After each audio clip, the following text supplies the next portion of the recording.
ഇന്ന് റെഡിയാക്കുന്നത് നല്ല ഹെൽത്തി ആയിട്ടുള്ള നല്ലൊരു 4 മണി പലഹാരമാണ്. ഇത് റെഡിയാക്കാനായിട്ട് നമ്മുടെ വീട്ടിൽ എപ്പോഴുള്ള ചേരുവകൾ മാത്രം മതി. അതുപോലെ ഒത്തിരി സമയവും വേണ്ട, നല്ല ടേസ്റ്റിയുമാണ്. അപ്പോൾ നമുക്ക് എങ്ങനെയാണ് ഈസി ആയിട്ടുള്ള ഈ ഒരു സ്നാക്ക് റെഡിയാക്കുന്നതെന്ന് നോക്കാം. ഇതിനായിട്ട് ആദ്യം നമുക്ക് എടുക്കേണ്ടത് ശർക്കരയാണ്. ഞാനിവിടെ 3/4 കപ്പ് പൊടിച്ച ശർക്കരയാണ് കേട്ടോ എടുത്തിട്ടുള്ളത്. കൂടെ തന്നെ 1/4 കപ്പ് വെള്ളം കൂടെ ഒഴിച്ചു കൊടുക്കാം. നമ്മൾ ശർക്കരയൊക്കെ പൊടിച്ച് ചേർത്തുകൊണ്ട് തന്നെ പെട്ടെന്ന് തന്നെ നമുക്കിത് മെൽറ്റായി കിട്ടും. നമ്മുടെ ശർക്കരയൊക്കെ ഇവിടെ നല്ലപോലെ മെൽറ്റായി വന്നിട്ടുണ്ട്. ഇത്രയും മതി. ഇനി നമുക്ക് ഫ്ലെയിം ഓഫ് ചെയ്ത ശേഷം അരിച്ചിട്ട് ഇത് വേറൊരു പാത്രത്തിലേക്ക് മാറ്റി വയ്ക്കാം. ഈ ശർക്കരയിൽ കല്ലുമണ്ണൊക്കെ ഉണ്ടാവാനുള്ള ചാൻസ് ഉണ്ട്, അതുകൊണ്ട് അരിച്ചിട്ടെടുക്കാനായിട്ടൊന്ന് ശ്രദ്ധിക്കണേ. ഇനി അടുത്തതായിട്ട് നമുക്കൊരു ബൗൾ എടുക്കാം. ഇതിലേക്ക് 1.5 കപ്പ് ഗോതമ്പ് പൊടി ഇട്ട് കൊടുക്കാം. കൂടെ തന്നെ 2 നുള്ള് ഉപ്പും കൂടെ ഇട്ട് കൊടുക്കാം. കുറച്ച് ഉപ്പ് മാത്രം മതി കേട്ടോ. ഇത് നല്ല മധുരമുള്ള പലഹാരമാണ്. ഇനി ജസ്റ്റ് ഇതാ ഇങ്ങനെ ഒന്ന് മിക്സ് ചെയ്ത് കൊടുക്കാം. ഇനി നമുക്ക് എടുക്കേണ്ടത് നല്ലോണം പഴുത്തിട്ടുള്ളൊരു നേന്ത്രപ്പഴമാണ്. ഞാൻ ദാ ഈ ഒരു വലുപ്പത്തിലുള്ള നേന്ത്രപ്പഴമാണ് കേട്ടോ എടുത്തിട്ടുള്ളത്. നല്ലോണം പഴുത്തിട്ടുള്ള പഴം എടുക്കാനായിട്ട് ശ്രദ്ധിക്കണേ. അപ്പോഴാണ് നമ്മുടെ ഈ സ്നാക്കിന് നല്ല ടേസ്റ്റ് ഉണ്ടാവുള്ളൂ. ഇനി നമുക്കിത് മിക്സിയുടെ ജാറിലേക്ക് ഇട്ടിട്ട് നല്ലപോലെ ഒന്ന് അരച്ചെടുക്കാം.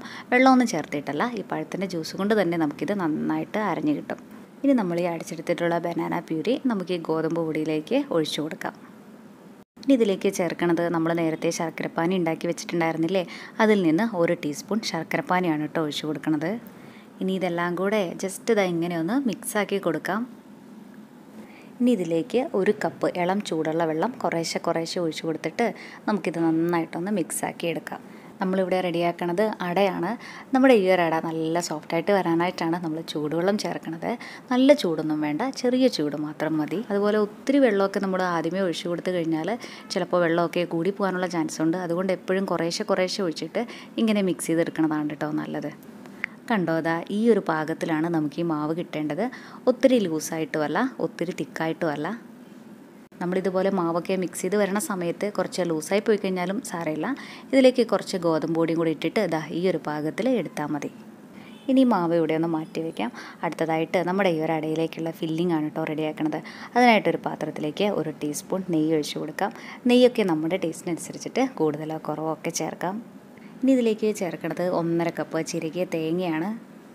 ഇനി ഒരു 1-2 മിനിറ്റ് നേരം നല്ലപോലെ ഇതൊന്ന് റോസ്റ്റ് ചെയ്തിട്ടെടുക്കാം.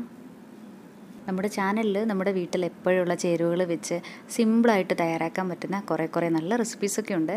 കണ്ടിട്ടില്ലെങ്കിൽ ഒന്ന് കണ്ടു നോക്കണേ. അതുപോലെ നമ്മുടെ ചാനൽ ആദ്യമായിട്ടാണ് കാണുന്നതെങ്കിൽ സബ്സ്ക്രൈബ് ചെയ്യാനും മറക്കല്ലേ കേട്ടോ.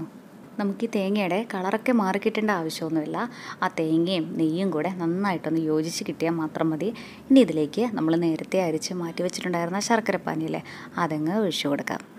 കൂടെ തന്നെ മധുരം ഒന്ന് ബാലൻസായി കിട്ടാനായിട്ട് 2 നുള്ള് ഉപ്പും നല്ലൊരു ഫ്ലേവർ കിട്ടാനായിട്ട് 1/2 ടീസ്പൂൺ ഏലക്കാപ്പൊടിയും കൂടെ ചേർക്കാം.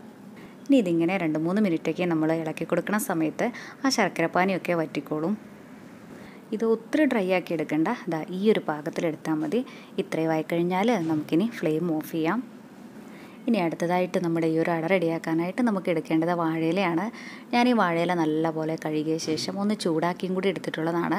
നമ്മൾ ഇതുപോലെ ഒന്ന് ചൂടാക്കി എടുക്കുവാണെങ്കിൽ നമ്മൾ മടക്കി കൊടുക്കുന്ന സമയത്ത് ഈ ഇല ഒട്ടും തന്നെ പൊട്ടിപ്പോവില്ല. ഇനി ഇതിൽ നിന്നും ഒരില എടുത്ത ശേഷം നമ്മൾ നേരത്തെ മാറ്റി വെച്ചിട്ടുണ്ടായിരുന്ന ഗോതമ്പ് മാവില്ലേ, അതിൽ നിന്നും കുറച്ച് മാവെടുത്ത ശേഷം ഒരു തവി വെച്ചിട്ട് തന്നെ നമുക്കിത് ഇങ്ങനെ ഒന്ന് പരത്തി കൊടുക്കാം. ഒരുപാട് കട്ടിയിൽ പരത്തി കൊടുക്കല്ലേ, നമ്മൾ കുറച്ച് കനം കുറച്ചിട്ട് പരത്തി എടുക്കുമ്പോഴാണ് നമ്മുടെ ഈ ഒരു അടയ്ക്ക് നല്ല ടേസ്റ്റ് ഉണ്ടാവുക. നമ്മൾ സാധാരണ അരിപ്പൊടി വെച്ചിട്ടൊക്കെ അട ഉണ്ടാക്കില്ലേ, അതുപോലെ തന്നെ. ഇനി ഇതിൻ്റെ മുകളിലായിട്ട് നമ്മൾ നേരത്തെ റെഡിയാക്കി വെച്ചിട്ടുണ്ടായിരുന്ന തേങ്ങയുടെ മിക്സില്ലേ, അതും കൂടെ ഇങ്ങനെ വെച്ച് കൊടുക്കാം. നമ്മളിതൊന്ന് ഫോൾഡ് ചെയ്തിട്ടാണ് എടുക്കണത്, അതുകൊണ്ടാണ് കേട്ടോ ഞാൻ ഒരു സൈഡിൽ മാത്രമായിട്ട് വെക്കണത്. നിങ്ങൾക്കിപ്പോൾ നല്ല മധുരം വേണമെന്നുണ്ടെങ്കിൽ ഇത് ഫുള്ളായിട്ട് ഫില്ല് ചെയ്ത് കൊടുത്താലും കുഴപ്പമൊന്നുമില്ല. ഇതാ ഈ ഒരു മിക്സ് ഇങ്ങനെ വെച്ച് കൊടുത്ത് കഴിഞ്ഞാൽ നമുക്കിതാ ഇങ്ങനെ ഒന്ന് മടക്കി കൊടുക്കാം. ഇതിങ്ങനെ വെച്ചിട്ട് നമുക്ക് ആവിയിൽ വേവിച്ചിട്ടെടുക്കാം. ഞാൻ പക്ഷേ ഒന്നും കൂടെ മടക്കിയിട്ടാണ് കേട്ടോ ചെയ്യാറ്. ബാക്കിയുള്ള 3 സൈഡും കൂടെ ഇതാ ഇങ്ങനെ ഒന്ന് മടക്കി കൊടുക്കാം. അതിനുശേഷം ഈ 2 സൈഡും കൈ വെച്ചിട്ട് തന്നെ ഇങ്ങനെ ചെറുതായിട്ടൊന്ന് അമർത്തി കൊടുത്താൽ മതി. എല്ലാം തന്നെ നമുക്ക് ഇതേപോലെ ചെയ്തിട്ടെടുക്കാം. ഇനി ഇത് നമുക്ക് സ്റ്റീം ചെയ്തിട്ടെടുക്കാം. ഞാൻ ഇഡ്ഡലി പാത്രത്തിലാണ് കേട്ടോ ഇത് വേവിച്ചിട്ടെടുക്കണത്. ഇനി നമുക്കിത് ഓരോന്നായിട്ടങ്ങ് വെച്ച് കൊടുക്കാം. എല്ലാം വെച്ച് കൊടുത്തു കഴിഞ്ഞാൽ ഇനി നമുക്കിത് മൂടി വെച്ചിട്ട് വേവിച്ചിട്ടെടുക്കാം. 10 മുതൽ 15 മിനിറ്റ് വരെ സമയം എടുക്കും കേട്ടോ നല്ലപോലെ ഇത് വെന്ത് കിട്ടാനായിട്ട്. ഞാനിത് വേവാനായിട്ട് വെച്ചിട്ട് 12 മിനിറ്റായി. കണ്ടോ, നമുക്കിത് നല്ലോണം വെന്ത് കിട്ടിയിട്ടുണ്ട്. ഇനി നമുക്ക് ഫ്ലെയിം ഓഫ് ചെയ്യാം. ഇനി ഇതൊന്ന് ചൂട് പോകാനായിട്ട് മാറ്റി വയ്ക്കാം. ദാ ഇപ്പോൾ നമ്മുടെ അടയുടെ ചൂടൊക്കെ പോയിട്ടുണ്ട്. നമ്മുടെ വീട്ടിലെ കുഞ്ഞു മക്കൾക്കൊക്കെ പഴമൊക്കെ കഴിക്കാനായിട്ടൊക്കെ നല്ല മടിയായിരിക്കില്ലേ. അപ്പോൾ ഇതുപോലെ ഗോതമ്പ് പൊടിയിൽ പഴമൊക്കെ മിക്സ് ചെയ്തിട്ട് അടയൊക്കെ ഉണ്ടാക്കി കൊടുത്താൽ മതി.